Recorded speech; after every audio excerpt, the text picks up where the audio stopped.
Welcome, ladies and gentlemen, to Saturday night racing action here for that of the World Series of Sim Racing iRacing iFlag Cup Series. It's round number 3 of 8 here tonight, and as soon as you blink, the season's almost done, and for some drivers' hopes for going for a championship here for Season 4, they're about to be snuffed out as well. But for this third round, we're here at Richmond Raceway to figure out who's going to get the first short track win of the season. But before we get to more racing action, do want to give big thanks to all of those that are here this evening, and especially for our race sponsor, that multiple myeloma awareness. Here this evening, a very special race event. This is a big one for drivers that are involved with this, but for that multiple myeloma, it is a type of bone marrow cancer that is going to be affecting and attacking the plasma cells.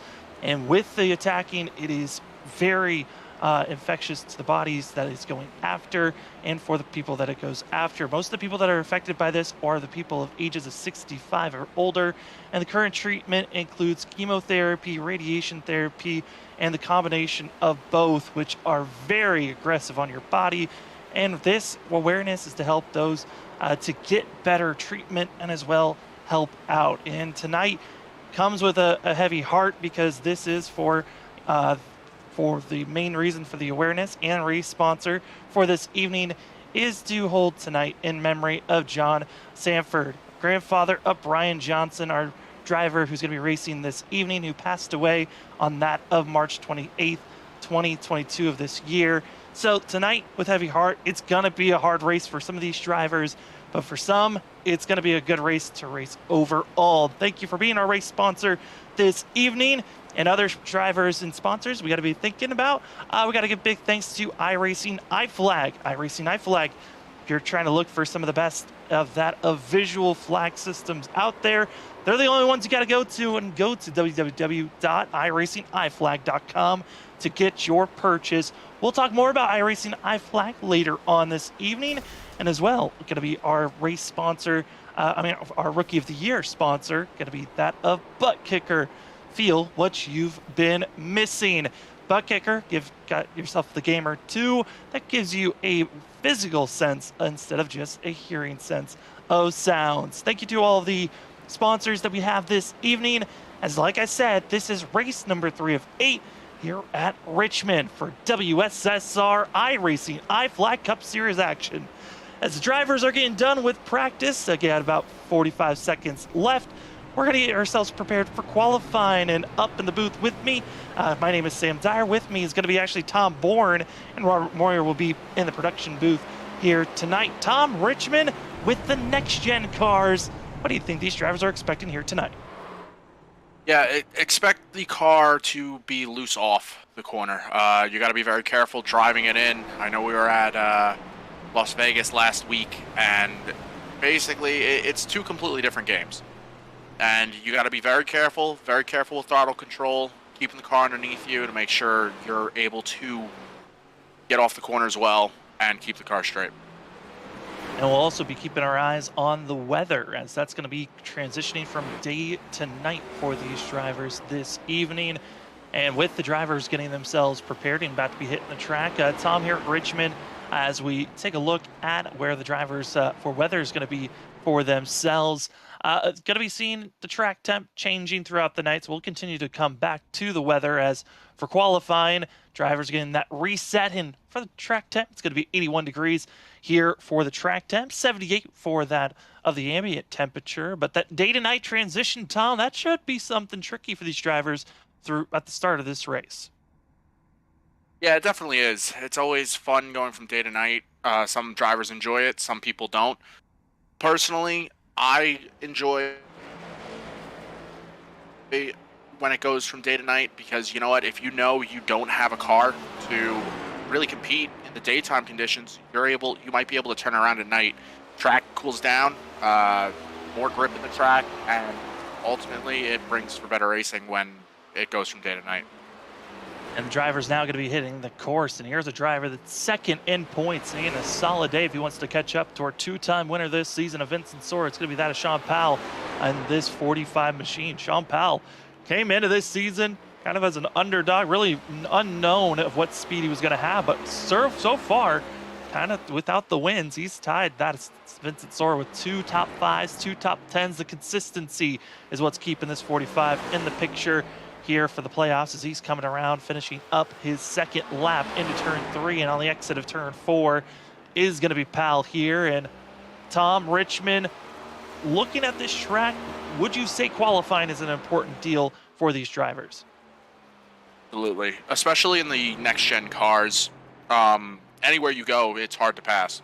And Richmond is no exception to that. You start in the back,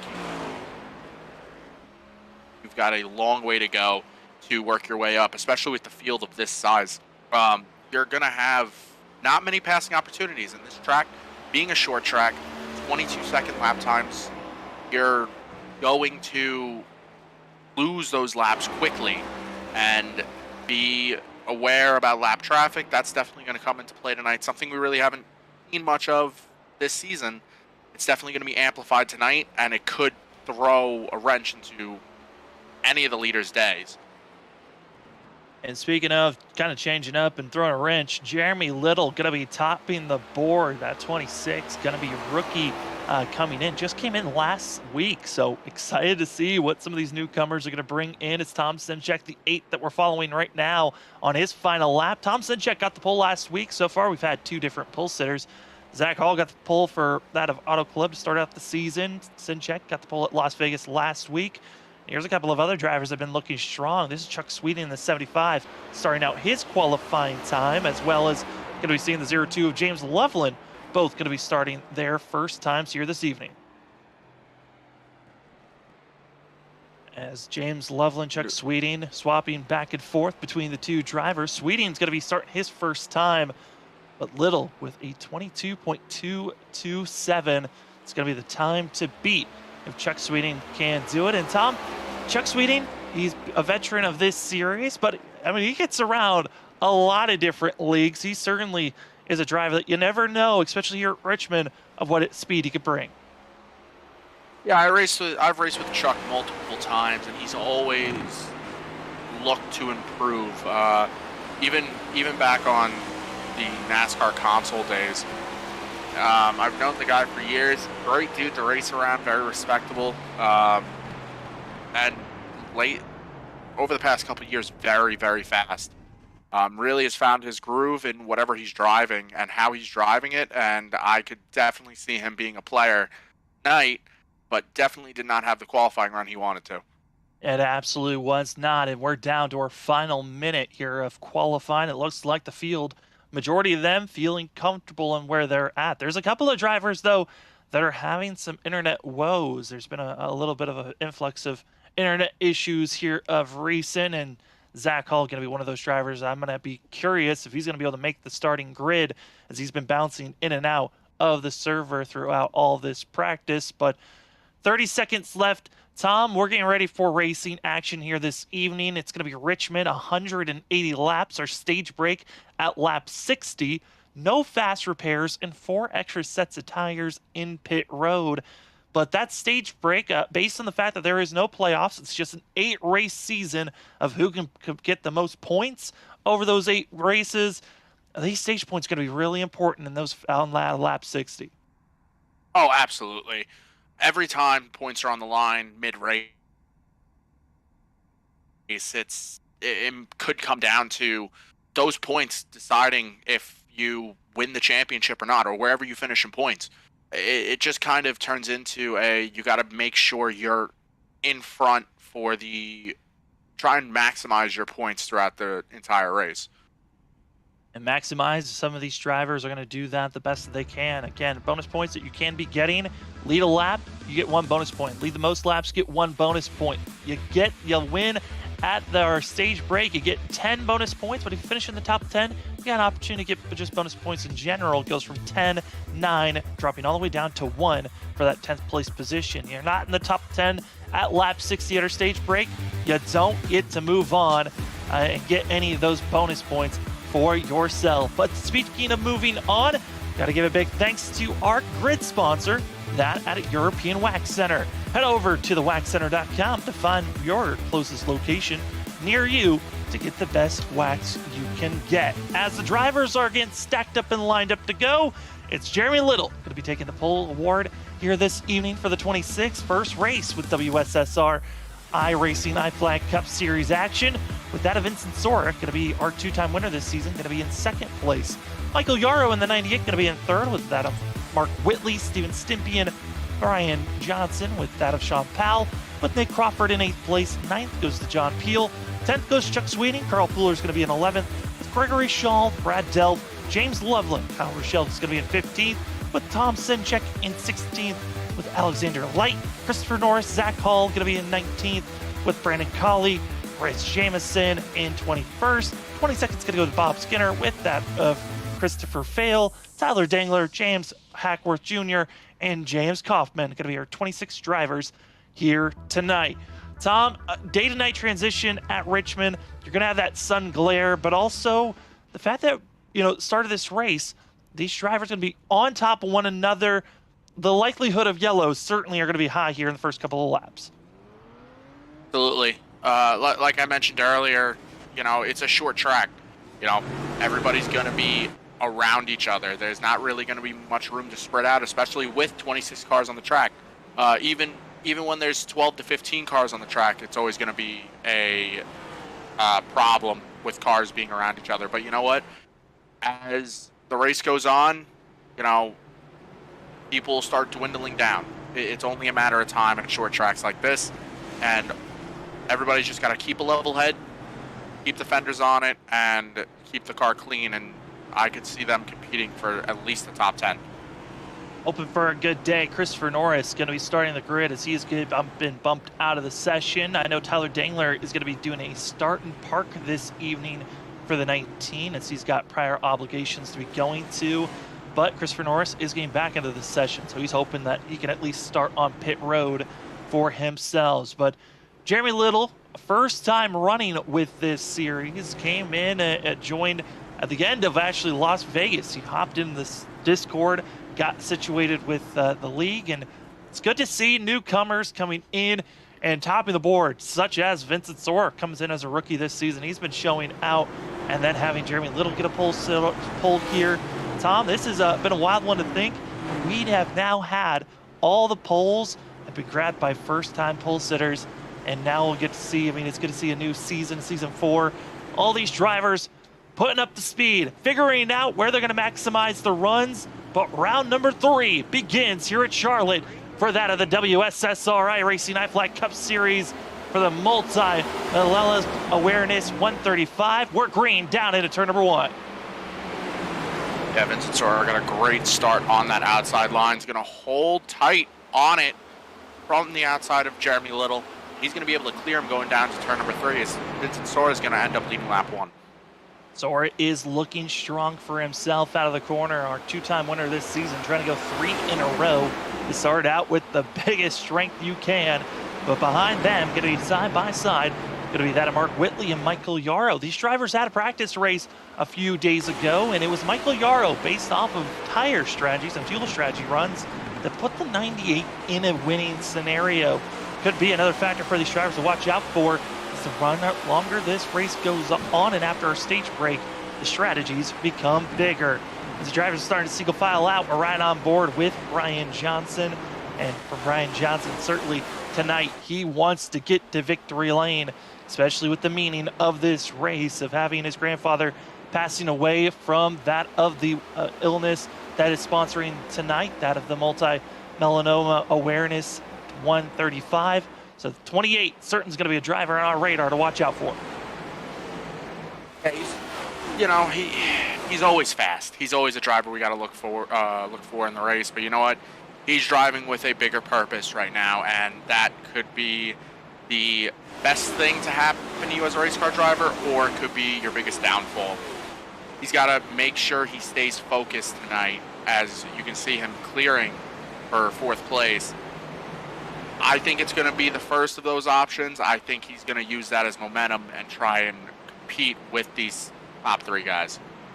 Further back in the field, as we see that of Rich Jamison in the 86, as well as the that of the 89 of Christopher Fail racing around one another, and also could see that of the 82 with Bob Skinner behind those. And it's the 80s. 20th back to 22nd is this battle that we're watching currently on screen.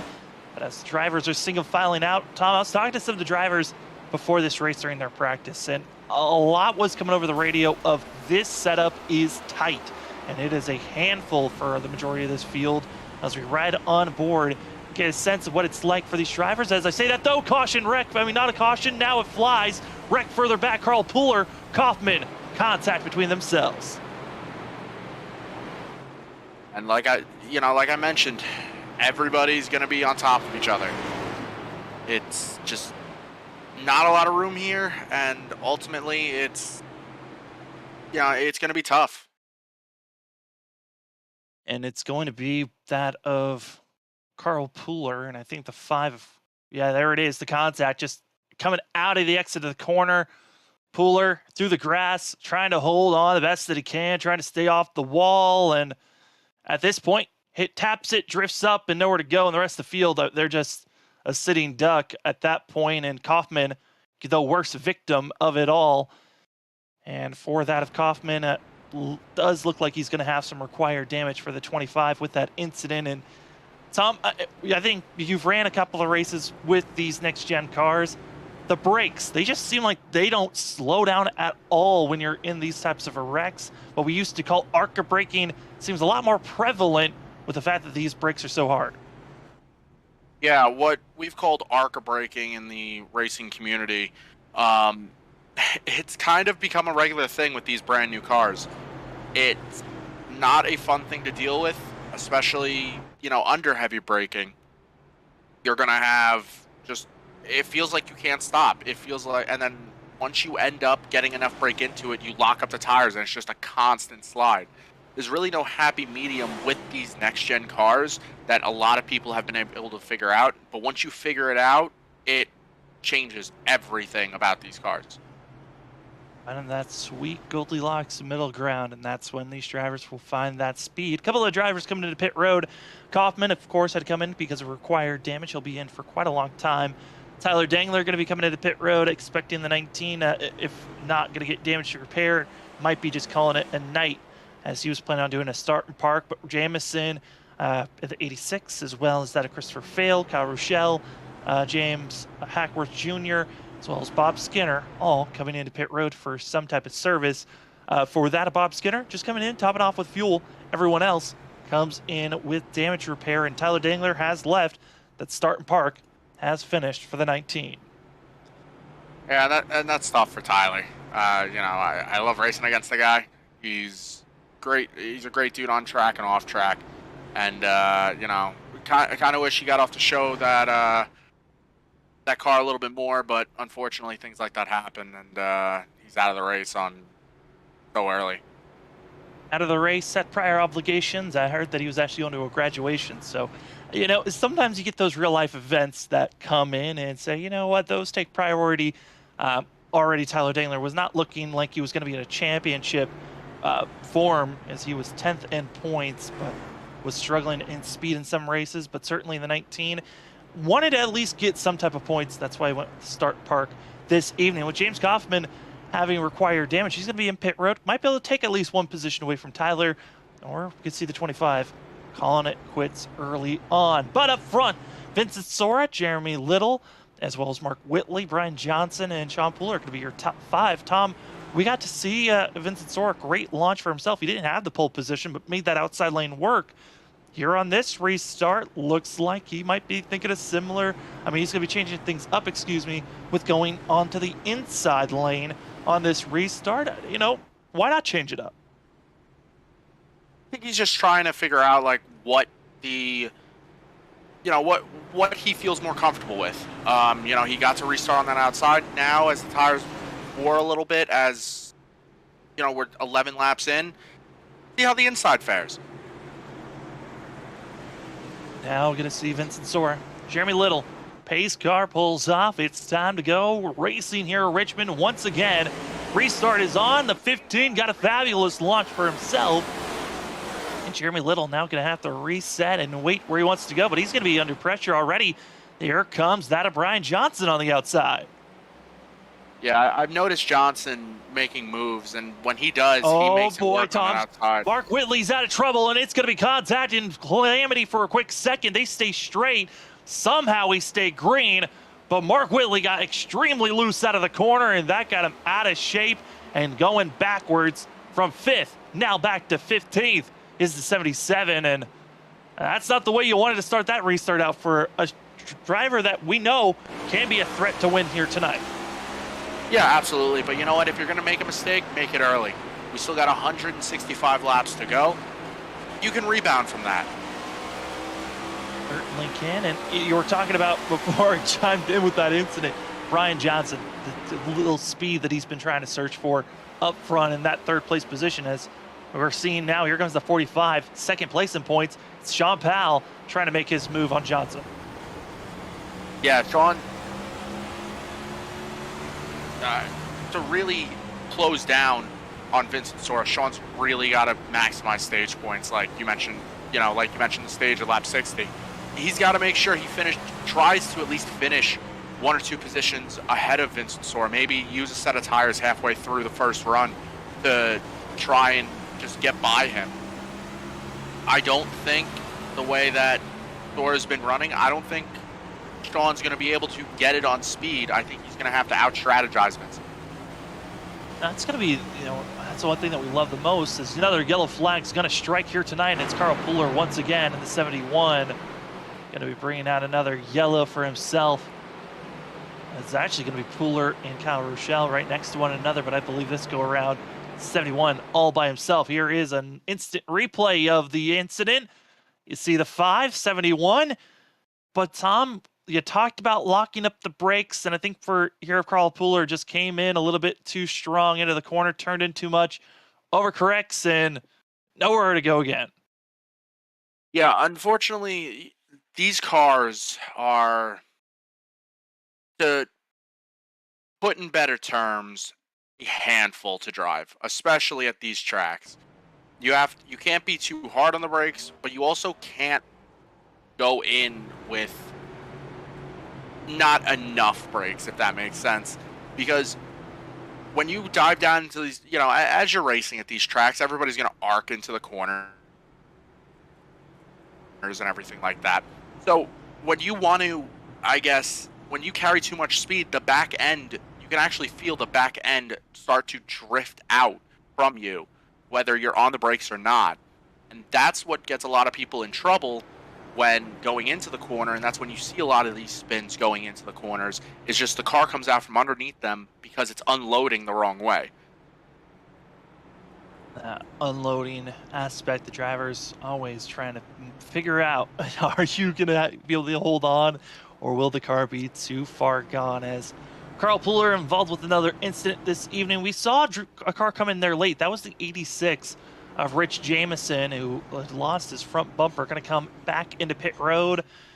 And you saw there for a quick shot, the sun glare coming over for these drivers. And certainly the sun will set by the end of tonight, as we're only 20 laps in to 180 laps here this evening. And drivers that came into pit road this go around going to be 18th on back. Starting things off with Christopher Norris, Bob Skinner, that of Rich Jameson, going to be getting service done for the 86, with Mark Whitley also coming in for the 2nd time for the 77, trying to decide if he wants tires or not, with James Hackworth Jr. Nick Crawford going to be extended time in pit road, with Carl Pooler as well, extended time into pit road. And Rich Jameson actually going to be caught with the black flag. That is why he is going to be having to come into pit road again for the 86.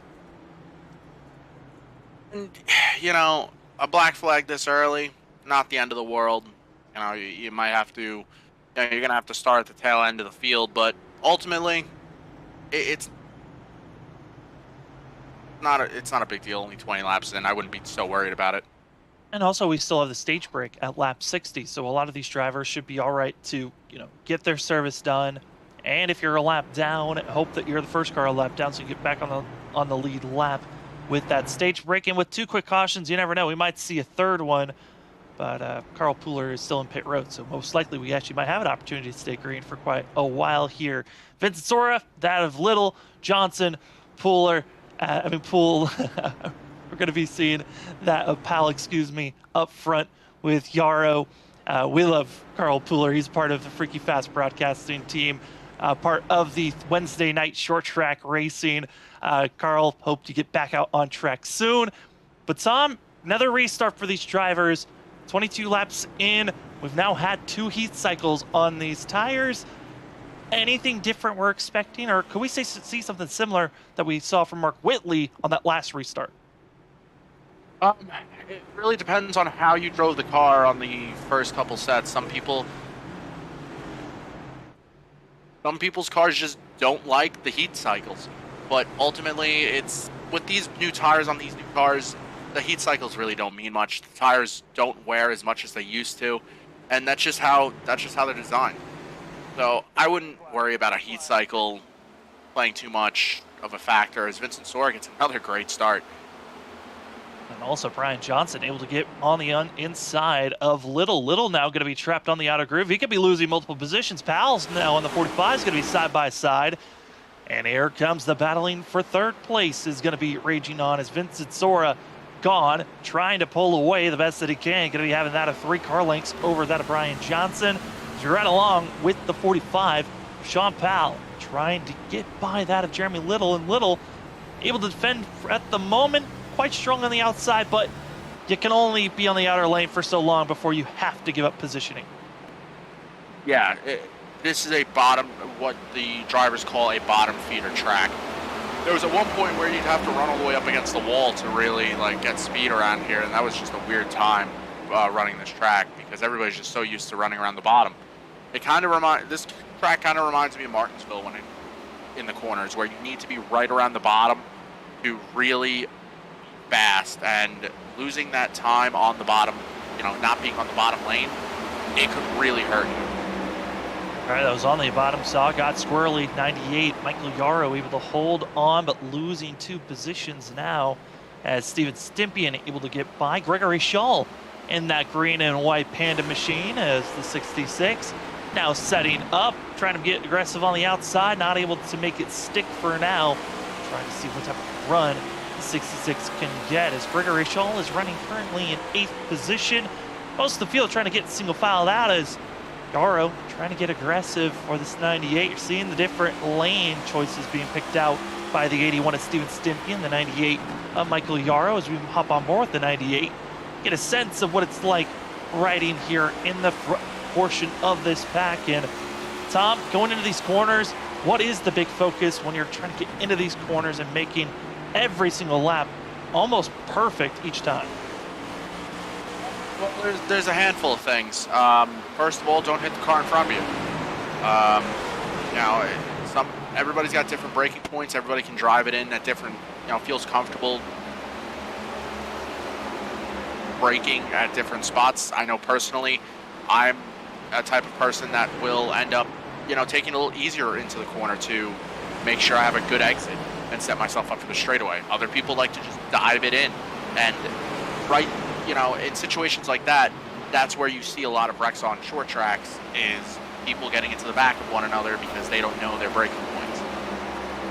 Those braking points are going to be changing throughout this evening, especially with the fact that we're going to be seeing drivers changing out, where their lines are with tire wear, as well as grip levels are going to be changing. As seeing the rest of the field, here's the battle for 14th. It's going to be John Peel and also that of Brandon Colley.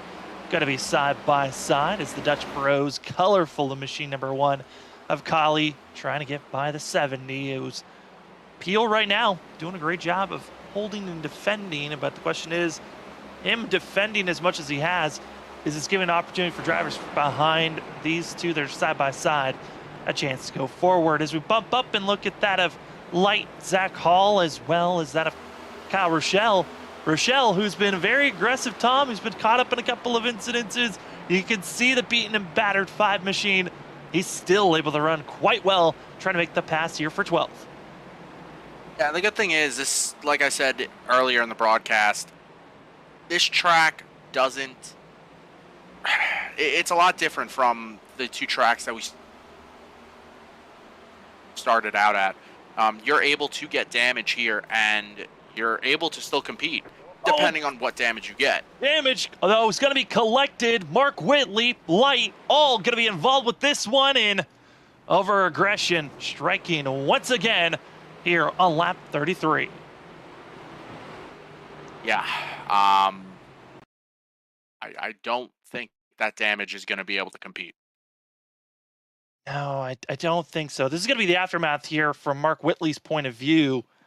As Kyle Rochelle, you're going to see the 5. Dive it down low, get underneath Alexander Light, makes contact, and just not enough space. Mark Whitley thinks he can move up, but there's really no time to react. Hard into the limitless machine, and hard contact for a lot of drivers there. And Alexander Light gets the worst of it, as he'll have required damage, have to come into pit road to get that serviced. As now the question for drivers is, we're halfway through this stage, Tom. You talked about possibly trying something different. Coming into pit road, try to use an extra set that you have in pit road. Well, a couple of drivers are thinking about that. Jeremy Little, as well as Michael Yarrow, both coming into pit road. Drivers that were up in the top 10. And then a bunch of drivers from 12th on back coming into pit road to add on with them. Yeah, I think it's a good call. Get off strategy a little bit. You know, we got 4 extra sets of tires in the pits, 5 total. So who's to say that you don't take a stab at it and see what you got? See how tire wear is. I expect everybody to come back down on the stage break, to be honest, and save those last 2 sets for the last 120 laps or so. But then again, it kind of the catch-22, because you take a set of tires now. Do you use them for the stage break also? Do not? Do you save 3 sets to be on the same set, have the same amount of sets as the rest of the field, the way cautions are coming out? There's so many factors that go into this. And you just really got to make sure you're comfortable with your decision, and you really got to have it planned out. I'm also looking at this field on the decisions of, I would imagine majority of these drivers will take, we know for sure our top 10 that have not come into pit road, they are going to come in and take tires at the stage break. I wouldn't be surprised that the majority of these drivers that already used the set think about it. I mean, Jeremy Little, I think this is for sure a testing realm, and that's what stage, racing kind of gives you. Is the first stint is a lot shorter, gives you that time to test different, things out there, as well as use a set early and see, okay, these drivers have been racing for about 25 laps of green flag racing. Let's see what my pace looks like if I am able to get aggressive here with a new set of tires. And I mean, Tom, as a driver that gets to race on iRacing in lots of different leagues, how much does stage racing allow you with that, opportunity to test different strategies that you probably wouldn't have tried to test if there wasn't stage breaks? There's a lot that goes into stage racing. You got to think about it like this. If there's stage points on the line, you got to think about, do I want the stage points, to help? Or do you want to set yourself up for the long run? Think you have a fast enough car to just stay up there and be able to compete and try and be on the same strategy as the people that you're racing against. It's a whole mental game, basically. And as you see on track, the lights kicked on at the track now, and that's going to change things. That means it's officially in the transition to night phase. And as the saying goes, the lights come on, the tempers go up. Would not be surprised to see some already ramped up. Our 3 cautions in, and we've seen a lot of drivers been involved in almost all of them here this evening. But we are back to green flag racing. Vincent Sora, Brian Johnson, Pal, Sweeting, that of Gregory Shaw going to be your top 5, with Stympian, Zach Hall, Tom Sinchek, Loveland, and Colley going to be your top 10 drivers that did not come to pit road, as it is all roaring down into turn number 3. Side-by-side action going to be for 5th place, where it's going to be Stympian and that of Gregory Shaw in the 66. Yeah, I've been watching Stympian slowly move his way back to where he started. He started in the 5th position. Now he's back up to it. Did not get and caution's out. Yeah, that's going to be Bob Skinner. Going to be involved with this one, just not the exit that he wanted out of the corner. And drivers always have that opportunity of getting themselves loose out of the corners, but this is going to be a great picture. Out of turn number 4, you're going to see the 82 drift up in front of Peel. Contact from Peel, tries to correct it, not able to, gets into Bob Skinner and just as well into other drivers. And there's just nowhere to go, and another quick yellow thrown here this evening. And that was one of the drivers that just came into pit road and put themselves further back for strategy calls. Well, now you're adding damage with this strategy call, and poor James Kaufman just got his damage repaired. He just got the required damage meatball flag thrown back at the 25. And that's a shame for him. It just doesn't seem like he can't catch a break right now. Speaking of people that can't catch a break, Mark Whitley is officially out of this race. He took the car behind the wall. His day is now done. Yeah, Mark Whitley has been doing this throughout the season so far. He's got other obligations that he goes to as well. So he comes in, races the first couple of laps, shows, hey, I can be fast, sometimes get caught up in wrecks, and then we'll call it a night and actually has a different league that he needs to go to. So Mark Whitley, good luck with the other racing that you get to go do as drivers. Mind games, Tom. Do you come into pit road or not if you're up in the top 10? Personally, the way this race is going right now, we're on our, fourth caution in the first 43 laps. I'd say no. I'd wait until the stage break because, and here's why. The way the cautions are falling, you're not getting a long enough run to actually drive through the field. Now, the caveat to this, it's going to hurt the people that pit on lap 30.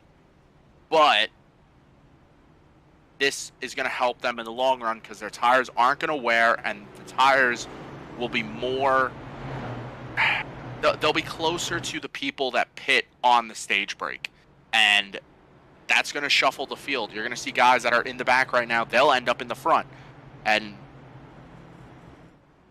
the guys that have been up front all race, they're going to be towards the back. Also, with the amount of yellows that we've been having, this is going to be helping out on the fact of fuel on, if this continues on with us having these yellows after the stage break continue after that, these drivers are going to be in a situation where they're going to have to pick and choose of, do I come in, just top off and deal with the tires that I have and try to get the best track position, or do I go with the tires and fuel and risk going to the back half of the field? So many different options to be thrown. But Tom, talked about this season can go away in a blink of an eye. This is race number 3 of an 8-race season. We're now closing in on halfway here shortly. Next week, we go from short track racing here tonight to road course racing. Going to go to the Indianapolis road course next week for 35 laps for the Category 5 Esports 100. Then after that, we'll go to Talladega, then Homestead, Phoenix, and finishing out the season at Charlotte. A little bit more traditional from here on out on what you kind of expect on how a season would be run. I'll tell you right now, I am not a fan of the next 2 races. I'm not a road course racer. Every time I see a road course on the schedule, I get extremely nervous because I know if I'm having a good run throughout the season, that's where I'm going to struggle. And I feel like some people in this field have the same thoughts I do. And Talladega, well, it's Talladega. Wild card of who knows what could possibly happen is to see the drivers that are in shambles trying to catch up back to the field. That's going to be Richardson as well as a couple of other drivers. But up front, pace cars off. We're back to green flag racing here at Richmond Raceway, and it's going to be Vincent Soar, Brian Johnson, clean away from the rest of the field. And then it's going to be side-by-side, Powell, Sweeting, side-by-side, and then behind them, it's Stimpian and Shaw that are going to be side-by-side. A little bit driver getting out of sorts, though. James Loveland off track. We stay green, but the 0-2 losing a lot of ground for himself. Yeah, I watched that restart. The front 2 really got a good launch, but the 45 of Sean Powell, he spun the tires on that restart just a little bit, just to halt that momentum, and that didn't, and as he's out of shape now off 2, geez, he's going to lose a couple spots at least. That's what happens. Yeah. Yeah, like you're going to end up, you overheat the tires on a restart or something like that. Think they're okay. Okay, and then all of a sudden you're sliding and it's not fun. And really, I mean, for these drivers, they're trying to hold on for the best they can, but also recognizing it's go time. If you want, we talked about it as, oh boy, Scholl, Pal, contact between one another there, and they hold on for now. Pal is going in the wrong direction. And I talk about stage points. He knows that he's got to get back into a rhythm here very quickly because we're going up to that of 11 laps to go here before the stage break happens. But as well, Tom, if we get a yellow at lap 55 or after that, before we get to lap 60, anywhere from 55 to 60, as contact again, and it's, oh boy, Tom Sinchek gets shoved up to the outer lane. But if we get a caution here at lap 55 to 60, we will see that be our stage break instead of lap 60. Yeah, and that, you know, you got to worry about that too, because the way the cautions have been falling, it's about every 7 laps or so. So we're about to hit that 7-8 lap mark, and you really got to worry, like, okay, I need to get into a good spot, but at the same time, you can't wreck the car, as Sean's been trying his best to gate. Oh boy. Bale holds on. They're going to go 3 wide. That's Nick Crawford who blinks back into the session here for a quick moment, side by side between the 11 and that of Christopher Norris to the outside. It's almost like they want us to have a yellow again, Tom, with the way these cars are just getting out of shape. Norris goes extremely wide, gives Vale that position, starts moving forward. But for us and our cameras, we're now going to move up to 5th place because those drivers are getting hot heavy. It's Gregory Scholl, Zachary Hall, and Zach. He's certainly this 24. Thought he was going to win at Auto Club, came up shy, 1 position off, didn't have the race that he wanted last week at Las Vegas. But here tonight for the 24, he's getting out of shape as they go down into turn number 3. Yeah, Zach's always a fast guy. He's always somebody you got to watch out for no matter what track you go to. I love racing around him. Always races me hard, but respectful. You know, he's one of those rare people that will end up, you know, knows how to drive the car and knows how to drive around other people. And ultimately, I could see him being a player at the end, by the end of this. He's got to hope on that he avoids any other contact that's unneeded as well, needing every bonus point possible, especially because Zach Hall and Sean Powell. Zach, 3rd in points, Powell 2nd in points, and the driver they're trying to catch up on the point side of things is leading this race. We're on lap 55. We get a caution, which some drivers are having issues further back. Michael Yarrow, that of John Peel, both going to be making contact low, slow, losing ground for the both of them. If we get a yellow from here to lap 60, before we get to the end of lap 60, that will be our stage break. And these drivers, Tom, they're going to want to wreck at this point, it seems like. As oh, sliding, it's going to be watching out for Skinner, who Yarrow has to slow up for. I'll tell you, Sam, driving this track is scary enough to me, but watching everybody drive this track, they're really giving me bad anxiety throughout this entire run. Everybody's just sliding all over the place, and this just goes to show, like, some of these guys just haven't taken care of their equipment. And you see that as Skinner continuing to get loose and struggles, and oh, there goes Alexander Light, driving it down low, just got repairs done. He's going to be hard on the inside wall, but because he's off the racing surface, we will continue to stay green. Lap 58, the laps are ticking down, and Vincent Sora with a 1.1 second lead over Brian Johnson, coming to 2 laps to go here for stage 1 of this evening's race. And I think he might be the only driver that hasn't had the giant scare this evening. Yeah, definitely. It's gonna. Hopefully it stays that way, to be honest, and I think he's hoping it stays that way too. As Vincent Sora coming out of turn number 4, going to be giving us the quote-unquote white flag of the stage break. 1 more lap to go. Here's some of the drivers racing for 2nd place. It's Brian Johnson, Chuck Sweeting, Steven Stimpian. These 3 drivers, hard, aggressive racing. You've got Stimpian, the rookie in the series, but just newly added to that of Category 5 Esports. Well, he's trying to make this pass on the outside and trying to hold off that of Chuck Sweeting at a turn 4 across the line. Vincent Sora has the lead, but we have to wait until that of Kali crosses the line. He does, yellow flies. Stage break has concluded for these drivers, and I'd imagine, Tom, they wanted this quick caution to finally come out so they can take a deep breath, succeed, know that they are still racing, still running. But man, that was chaotic there at the end of this stage. Yeah, you know, it's going to happen. You know, everybody's trying to fight for everything they got. You know, like I said earlier, these stage points are very important to some of these people. And they got to make sure they get everything they can.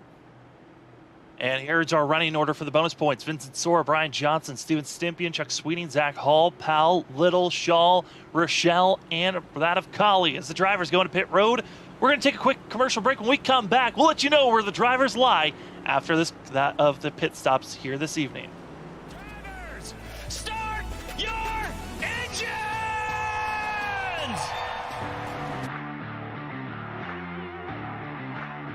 4, 3, 2, 1, green screen.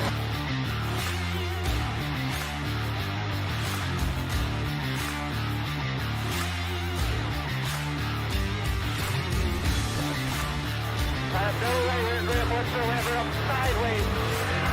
Sideways everywhere. Come on, man, do what you can.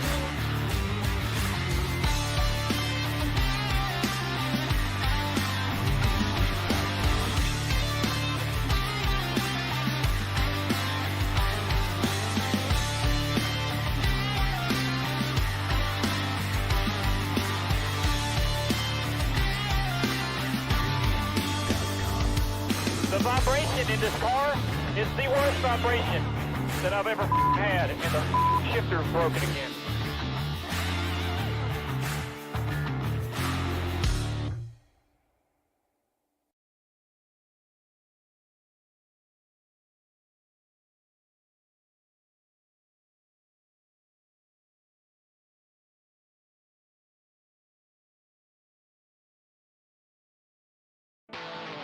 I'm excited to present the 1987 Buick LeSabre. It's the latest addition to the iRacing NASCAR Legends series. Along with recent updates to aerodynamics and performance, the 1987 cars are as fun as ever to drive. From Daytona to Martinsville, you can experience what it's like to be behind the wheel of one of these legendary rides. See you on the track.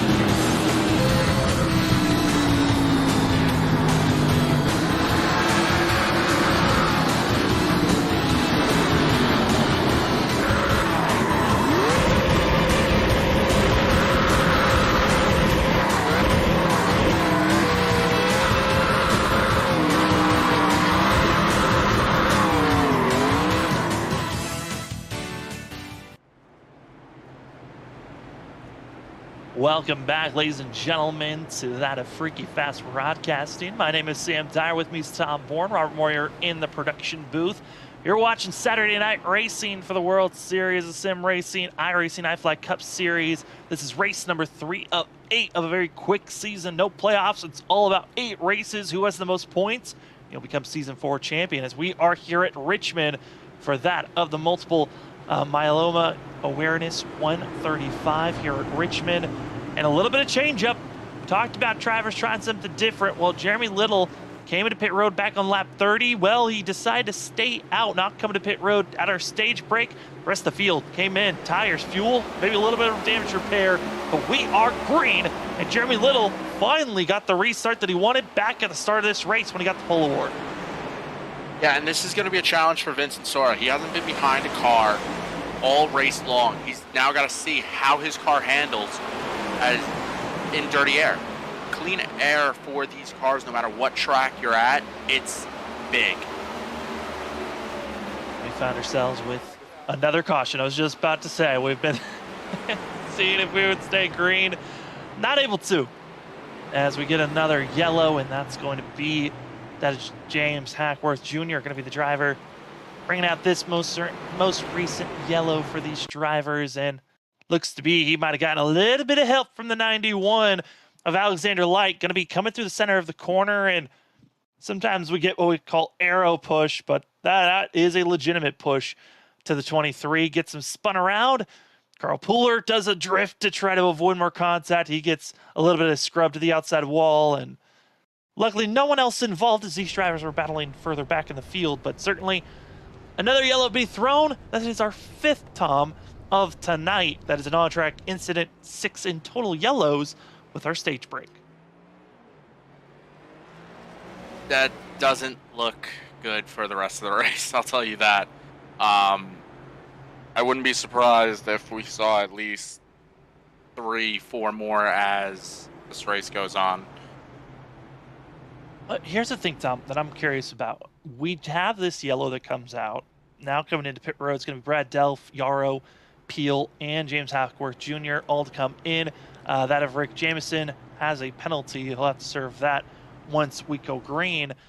But for these drivers, if we get a lot of yellows from here on out, fuel, that might be an issue for these drivers that they might think about. Hey, if we get enough yellow flags to come out, we could potentially just pace ourselves to the end of this race, and taking tires might not even be a factor from here on out.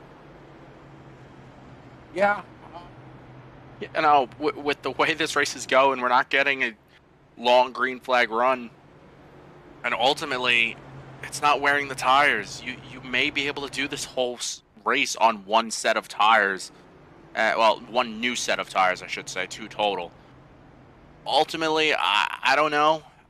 If it goes green, though, that's definitely going to throw a wrench in things. But I think everybody's thinking like, okay, I'm going to stay out. I'm going to just keep my track position. Because like I said earlier, track position is a gigantic key to this race. Racing at any short track, really. Road track racing, lights are on here at Richmond. Then you start to see the sun drifting down each and every lap. As these drivers continue to pace, gives us the opportunity to give big thanks to our sponsors, that at ButtKicker. I want to give shout out to them as they are going to be with using the promo code FreakyFast20. You can get 20% off getting yourself a Gamer 2. Instead of just hearing the sounds, why not feel them? Feel the rumbling of a V8 engine or the rustling of grass.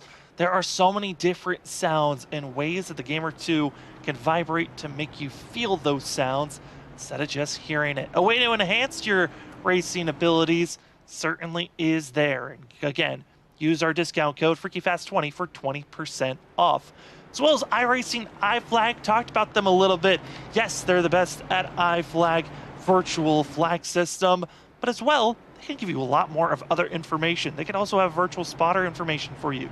They can give you that of fuel conditions of what your average fuel usage after 5 laps or how many laps you have left. And with all of this, it's a great upgrade just to have on with your sim rig system. And use the promo code FreakyFast2022 to get yourself a percentage off of your purchase of an iRacingiFlag. And hey, we're starting with all of these products. You need the rig. Well, why not go to that Advanced Sim Racing to make sure that your rig is completely set up and prepared. Use our discount code FreakyFast5. It's practically your one-stop shop. If you got your ButtKicker, you got your iRacingiFlag, well, they've got everything else you need. You got your chassis, got your monitor stands, you've also got a wheel. You can get there at Advanced Sim Racing. Get prepared, get ready, cut the track. You're on iRacing. Ace car is off. We're ready to go racing here tonight. Jeremy Little with a little bit of strategy call. 26 is on the loud pedal, and we're green once again here at Richmond. Yeah, another great start for that 26 machine. Unfortunately, the 28 was not able to get underneath Vincent Sora and try and take advantage of that amazing start. Sora gets a great launch off turn 2. He's to the inside of Jeremy Little, as there goes side by side coming off turn number 4, and Chuck Sweeting will make the pass on the outside. He's going to try and join that battle. Trying to see how long will Vincent Sora be battling back and forth with Jeremy Little, or will Little just give that away? And it looks like for Vincent Sora, he's clear, he moves up, and Chuck Sweeting going to be on the pounce, is riding on board with Steven Stimpian, side by side with Zach Hall to his outside. And right now the 81 has to do a little bit of shallow entry, but he's got Powell right on his back bumper. You can't let off too much, otherwise you're going to be spun around. Yeah, and as you're watching that battle, we have a pass, new second place. The guy I've been watching all race long, Chuck Sweeting, trying to make the pass on Jeremy Little. Gonna give Vincent Sora a run for his money tonight. I've just got that feeling. If it goes green, watch out for that 75. Certainly he's looking like a driver that's got a good chance here, as Vincent Sora, that of Chuck Sweeting, they continue to race along with one another. And you also see side by side Jeremy Little, Brian Johnson. Brian Johnson running this race and in honor of his grandfather that passed away with that of myeloma, and that is what tonight's race is about. It's giving awareness to that disease. And right now 28 up to third place, as we see from the back bumper of that of Little, seeing Zach Hall closing it in. The 24 coming under the inside, want to crack into the top 4, but overshoots. He's got to back out. That's going to clog up everyone. Powell gets loose. What a save for the 45 as they continue to race on. They're going to be 3 wide. Back for that for 7. Yeah, and it's so hard to save these cars, and him being able to do that right there was honestly an amazing save.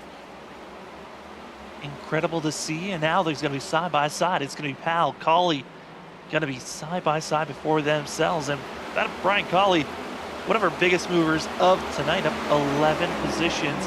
That of Brandon Colley, excuse me, going to be up 11 positions. Biggest mover of the night in total. Zach Hall in the 24 up 14 positions. A couple of other drivers trying to get some redemption moves. As we say that, watch out. It's the 26 a Little, going to be having issues, as well as that of Shaw. Others, the big calamity, the big one strikes here going into the intro turn 3.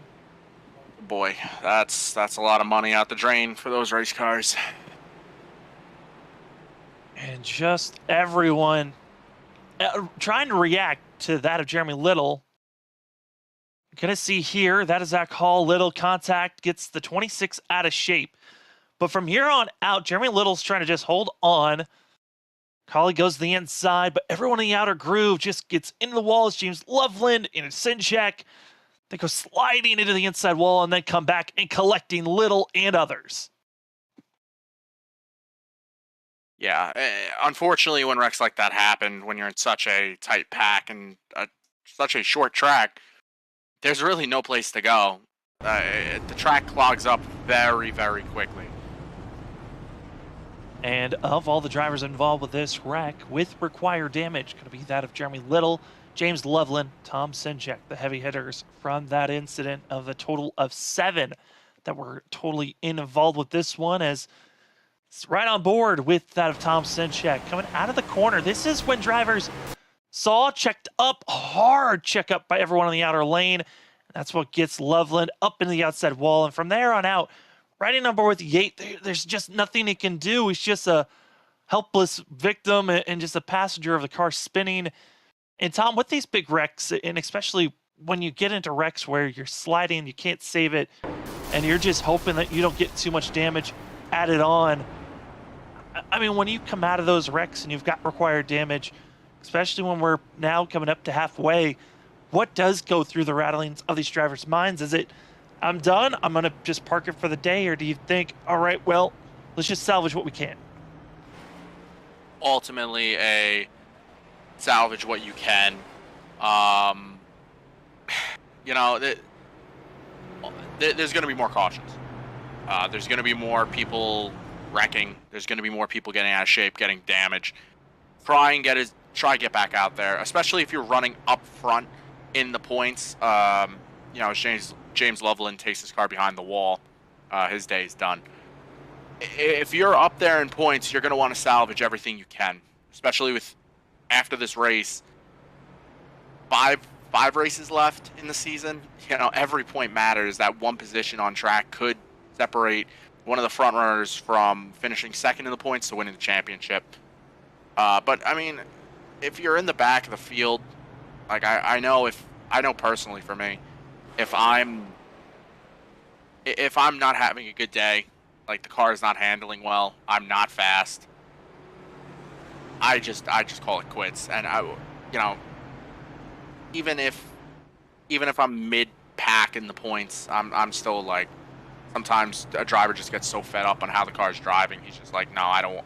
He or she is just like, no, I don't want to deal with this anymore. And that's kind of what happens. Name can be added. Talked about how Loveland parking it. Tom Sinchek going to be added to that group. And Tom Sinchek, another week of not finishing inside of the top 20. He's finished in 20th, 26th, and here this evening, going to be looking around 21st or worse for Tom Sinchek. So his season has been miserable. Has shown some great speed for the 8, but it is not looking like it is going to be continuing here tonight. We'll have to see how road course racing prays for the drivers that have called it a night early. As we are closing into halfway this evening, Tom, we've talked about most of the sixth on back on the woes they've been dealing with. There's one driver, though, that I got to give credit to, and that's going to be Nick Crawford. Nick Crawford, heavily damaged machine, doesn't even have a front hood on the 11, but at least running well. But for up front, Vincent Sora and all these other drivers up front, Tom, they've been seeing this race be clean for themselves, but they got to hope that they don't throw away their races, especially with closing in on halfway. Yeah, being halfway, that just means you survive the first half. You still got a whole nother half to go, and things can change in an instant in that second half if you're not careful. And Sean Powell, caught with a penalty, second in points, is done. He has called it a night with being penalized and having to come into pit road. This gives a wide opening shot for Zach Hall to move up into second, but for Vincent Sora, he's got a bigger opportunity to gain this gap as Chuck Sweeting now trying to close in on our front 2 that are all single filed out. And this is what the front guys want to see. All right, as the cars keep dropping from the race, more than likely you're going to get a longer run. That's when you really see who has a car that can really compete. As you see it right up front, the top 3 are hounding one another. They are all super fast. I personally don't think Vincent Sora has the best car right now. I personally think it's the 28 or the 75, but look in that 4th position, Zach Hall started from the back, easily our biggest mover of the night, and just lurking, trying to pick his spot. He knows that there is plenty of time.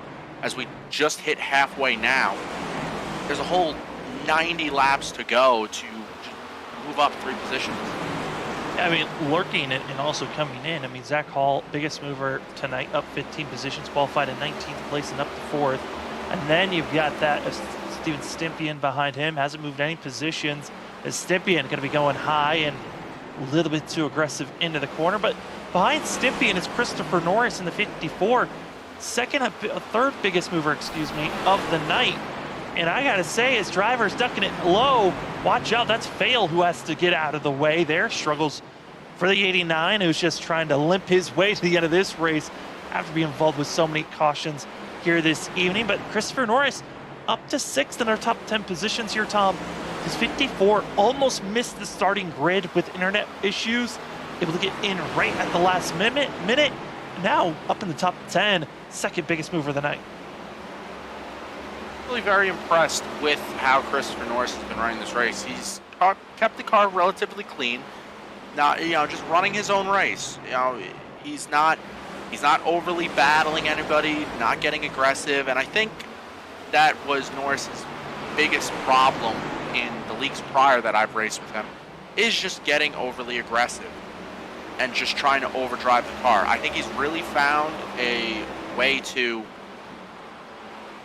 make the car, found a nice way to drive this car and found a nice groove that he's in. hopefully it continues for the rest of the season, because I wouldn't mind seeing the 54 run up front, at some points again. He's been doing a great job so far. Want to give an update. More drivers have parked their cars. Talked about Powell being done as here comes that of Kyle Rochelle closing in on Christopher Norris on camera. But as well, Jeremy Little has parked it for the 26. Still in pit road is Alexander Light. The rest of the drivers, that of Carl Pooler, as well as James Kaufman, both on track. Multiple laps down for themselves. 15 drivers are on the lead lap, as we're seeing the battling for 8th place, riding on board with the one of that of Collie. And Collie seeing Rochelle having a little bit of a blip for the 5 machine. And gotta say, as we're riding on board with the one on screen, a lot of these drivers seem to be just pushing it a little bit too hard into the corners, Tom. But as well, the tightness of the drivers we're talking about. How difficult is that of a factor to try to hold on here at Richmond? So, personally speaking, I'd rather have a tight car than a loose car. I feel like I can drive it a little harder and really have to work. There's a saying that, well, obviously there's multiple sayings in racing, but there's a saying that people use. It's called driving it off the right rear. And with a tight setup, you're going to want to do that a little bit. That's why you see guys driving in a little harder to try and not necessarily get the car loose, but to make the car work off the right rear more than the right front, because when you do that, it's going to save that right front tire. It's going to help you turn just a little bit, and that little bit that you might need, it could be beneficial. But the other thing is, with a tight car, you're gonna, if you overdrive it, you're going straight up to the wall. There's no ands, ifs, or buts about it. Driver for a quick moment, I thought was going to drive straight up into the wall, was the 66. That going to be Gregory Shaw, 1 lap down, racing very aggressive with our lead lap drivers, that of Delph, as well as Christopher Norris and Kyle Rochelle, the 66, to the higher lane, trying to overwork what everyone else is doing. And the big advantage for the 66, he's got fresher tires, making that outer lane work. But Norris climbs up, makes contact with Shaw, and yellow flag waves. And oh man, another yellow here, Tom. I know this wasn't what we wanted to see, but talked about the fact that these cars could just shimmy up and climb up and kind of do what we call plowing motion. I think that's what we just saw from Christopher Norris that brought out this yellow. So this is, you mentioned the 66 trying to get by all these guys on the outside. When you have a tight setup, you do not want to be on the outside of drivers, especially in a longer run. And the reason is for that reason alone. Shaw was the only car a lap down. All right, he had no competition from getting a, possibly losing that lucky dog. And ultimately, I think that was a very bad move on his part.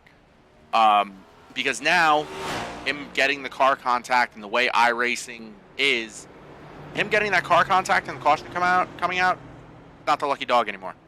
He's still stuck a lap down. You see he stayed out to try and get the wave around. And the one car, Brandon Colley, said, no, I'm not going to do that, as he stays out. And Shaw's still going to be stuck a lap down. That's, if anything, Shaw could be going more than just staying a lap down. He'd be going even more laps down because of the damage that was grabbed with this incident. But interesting calls were made. Certain drivers going with fuel only, some going with tires here. And one driver deciding to stay out, being Brandon Colley. Brandon Colley going to be our leader on this restart. He's going to be on a little bit over 25 lap older tires than the rest of the field. But this one feeling like, you know what, let's try something risky. Same for the 5 of deciding to, just go with fuel on this last pit stop. Vincent Sora, Chuck Sweeting, everyone else, they're going to have at least one row ahead of them. This could be different for Vincent Sora, who has only started in that first row. This is not the time, in my opinion, this is not the time to try something different. Vincent Sora, Chuck Sweeting, Steven Sempian, Brian Johnson, even Zach Hall, they're just so fast. And especially if I believe all 4 of those guys I just mentioned, or 5 guys I should say, took tires. And Kyle Rochelle and Brandon Colley, they're both out there on older tires. And I think it's going to be a situation that we saw with Jeremy Little earlier, where they'll be able to hold on for a couple laps, and then they're just going to fall like a rock. Yeah, and for Jeremy Little, he did get, pushed around from Zach Hall. That was the main reason why he fell out, then got involved with the wreck, then his race was done. Similar thing could happen here, especially if you're, losing so much ground so quickly. Could be placing yourself into a position of being wrecked out, as this is our 8th caution of the night. Total of 7 on-track incidents. It's brought out yellows. 1 was our stage break lap back at lap 60. But, Tom, so many yellow flags have been thrown. We're only 105 laps in. Going to be 106 when we go green of 180. We still got a lot of racing, and with the pace that we're going with each yellow that comes out, it looks like we still have about 6 more cautions to go. But then at that point, the question is, how many cars are going to be left by the end of this wreck fest of if we get more cautions, or do we stay green? Different front row, going to be Colley, Rochelle. Then we've got that of Vincent Sora, Chuck Sweeting, Brian Johnson, Stympian, Crawford, Hall, Delph, and others. But we're back to green flag racing, and that of Colley setting it up. Let's go 3 wide into turn number 1. It's going to be that of Sweeting able to make the pass. Same for Vincent Sora over Rochelle. But the rest of the field, it's now wait and see if you can survive these next couple of corners. Yeah, you can see the 5 is being taken 3 wide again. I don't think that was the right move for him to stay out under that caution. As you see now, Sweeting and Sora are both side by side, and they are usually, when you're side by side, you lose ground on the people in front of you or behind you. They were side by side. They were literally about to pass the 1 car of Brandon Colley. So got to be careful around these cars with older tires. Don't know how it's going to react, as it looks like Colley's going to let both Sora and Chuck Sweeting by through turn 1 and 2. Able to make those passes easily. Vincent Sora back to the lead. Chuck Sweeting on his back bumper, as well as Brian Johnson now going to be making the pass on Colley, as we're seeing further back that of Kyle Rochelle. We'll keep the cameras on this grouping, mainly because the 5 has been the catalyst of 2 to 3 cautions here tonight, but now slow, and there's Norris who's going to run right into the 5 machine, and they're finally getting themselves single filed out. But there's plenty of opportunities for yellows to be thrown. But Tom, up front, Vincent Sora feeling strong. Yeah. Sora's got an amazing car. I give him a lot of credit week in and week out. Like I said before, he's one of the other guys I love racing around. Always puts up a fight against me. It's always fun. He's always got fast cars, and sometimes I don't know how he does it, but he's under fire big time right now. Is Chuck just a little out of shape? Going to allow the 28 of Brian Johnson to get to his outside. I wonder if Chuck's going to try and battle him a little bit, or just be like, nah, you know what, I'm gonna save my stuff. You have it. You try and run him down. And it looks like it's going to be the first of those 2 options. They're going to be battling it hard, which now is going to give an opening for Zach Hall to close in on this gap. And now with Zach Hall closing in and being within a half a second of our leader, he's got to be open that everyone gets single filed out, or at least whatever car he's following, they start making this pass quickly, as Brian Johnson making this outside lane working for the moment. But as I say that, they continue to fight back and forth. Chuck Sweeting has got to be careful, but Zach Hall overshoots the entry and now isn't going to be able to capitalize on Chuck Sweeting this go around, and Sweeting's going to have an opening. Just backs off, gets behind the 28, thinks maybe he could try something different, but Zach Hall straight to the outside wall. That is not the way you want to enter turn 1. No, it's not, but I think he's trying something different. I think he, being behind both those cars, not having any clean air to your nose, I think he was just trying to get some, I think he just got airtight, to be honest.